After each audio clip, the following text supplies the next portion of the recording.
Hello friends, welcome to defence matrix. तो Russia की side से एक न्यूज़ आ रही है जहां पर ये बताया जा रहा है कि रशिया द्वारा कोशिश करी जा रही है कि वो इंडिया की प्राइवेट और पब्लिक एंटरप्राइजेस के साथ एक जॉइंट प्रोडक्शन एग्रीमेंट में आए, जिसके अंतर्गत जो रशियन वेपन्स हैं, रशियन एयरक्राफ्ट के लिए उनको इंडिया में जॉइंटली प्रोड्यूस किया जा सके और इंटीग्रेट किया जा सके हमारे ऑलरेडी एग्जिस्टिंग रशियन प्लेटफॉर्म पे, जो कि पहले से काफ़ी कम हुए हैं। MiG-23, MiG-27, MiG-21 की रिटायरमेंट के साथ, लेकिन अभी भी बड़े नंबर में है। चाहे हम Su-30 MKIs की बात करें, चाहे MiG-29 की बात करें, तो रशिया के लिए इंडिया अभी भी एक बड़ा मार्केट है। तो यहाँ पर ये मेंशन नहीं किया गया है कि ये एयर टू एयर वेपन्स होंगे या एयर टू सरफेस वेपन्स होंगे। बस बात इतनी कही गई है, इंडिया में इन वेपन्स को प्रोड्यूस किया जाएगा और हमारे प्लेटफॉर्म्स में इनको इंटीग्रेट किया जाएगा। अभी अगर हमें वेपन सप्लाई चाहिए होती है तो हमें डायरेक्ट रशिया को अप्रोच करना होता है, और अभी जिस तरीके के हालात चल रहे हैं रशिया और यूक्रेन की वॉर को देखते हुए, ये हमारे लिए एक्चुअली प्रॉब्लमेटिक है। और अगर इंडिया में ये वेपन्स बन रहे होते तो शायद जो हमारी रशियन फ्लीट है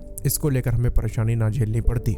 तो एक तरीके से ये पॉजिटिव डेवलपमेंट तो है, पर जो परेशानी हम फेस कर रहे थे उसने काफ़ी ज़्यादा हेल्प करी हमारे इंडिजिनस वेपन प्रोडक्शन को सपोर्ट करने की, क्योंकि ऑप्शन ना होने की वजह से जो इंडिजिनस वेपन्स हैं इनको सपोर्ट करना ही हमारे पास एकमात्र रास्ता बचा, जो कि लॉन्ग टर्म में हमारे लिए ज़्यादा बेनिफिशियल है। और ऐसा बिल्कुल भी नहीं है कि जो वेपन्स हम प्रोड्यूस कर रहे हैं उनकी क्वालिटी अच्छी नहीं है। Even air to air missiles की अगर बात करेंगे तो हमारे द्वारा जो मिसाइल्स बनाई गई हैं और बनाई जा रही हैं, उस मामले में हम रशिया से एक्चुअली आगे हैं।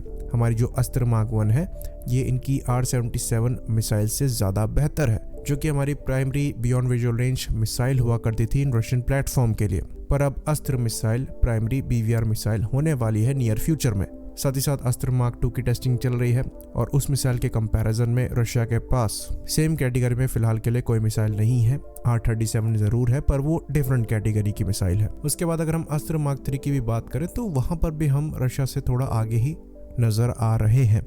ऑल्दो रशिया द्वारा भी सेम कैटेगरीज में मिसाइल बनाई जा रही हैं, जो कि R-77M और ME है, पर अभी इस मामले में वो हमसे पीछे नजर आ रहे हैं। तो हमारा जो डोमेस्टिक प्रोग्राम है वो एक्चुअली काफी ट्रैक पर है, और अब हम इतने कैपेबल हो गए हैं कि हमें रशिया की जरूरत नहीं है अपने वेपन्स को इन रशियन प्लेटफॉर्म्स में इंटीग्रेट करने के लिए। Su-30 MKIs के साथ हम कर ही रहे हैं, बाकी MiG-29 के भी अपग्रेड मोस्ट लाइकली हम डोमेस्टिकली करेंगे अपने वेपन्स के साथ। बाकी एयर टू ग्राउंड म्यूनिशंस की बात करें तो वहां पर भी हमारी जो प्रोग्रेस है वो काफ़ी अच्छी है। गौरव गौतम जैसे स्मार्ट बॉम्ब्स हम बना रहे हैं, जो कि लॉन्गर रेंज में टारगेट को प्रिसाइजली हिट करने में सक्षम है। साथ ही साथ DRDO 100 हमारे द्वारा डेवलप किया गया है, जो कि काफ़ी successful smart anti airfield weapon है। वहीं पर एंटी रेडिएशन मिसाइल के डेवलपमेंट को लेकर भी हमारी प्रोग्रेस काफ़ी अच्छी हो रही है, और कई मामले में हमारी जो एंटी रेडिएशन मिसाइल्स हैं ये रशियन एंटी रेडिएशन मिसाइल्स के कंपैरेबल है।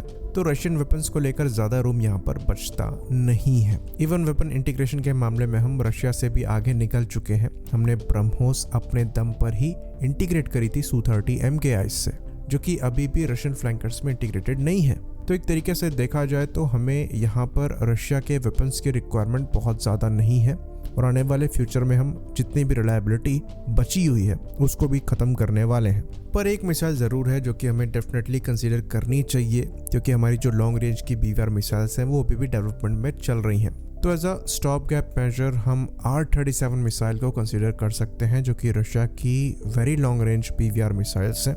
इनके लिए कहा जाता है कि ये 150 से 400 किलोमीटर तक की रेंज में टारगेट को हिट करने में सक्षम है। काफ़ी भारी मिसाइल है, और कुछ समय पहले तक ये खाली MiG-31 एयरक्राफ्ट द्वारा फायर करी जाती थी, पर अब ये Su-35 द्वारा भी फायर करी जाती है, और Su-30 से भी इनका इंटीग्रेशन किया जा सकता है।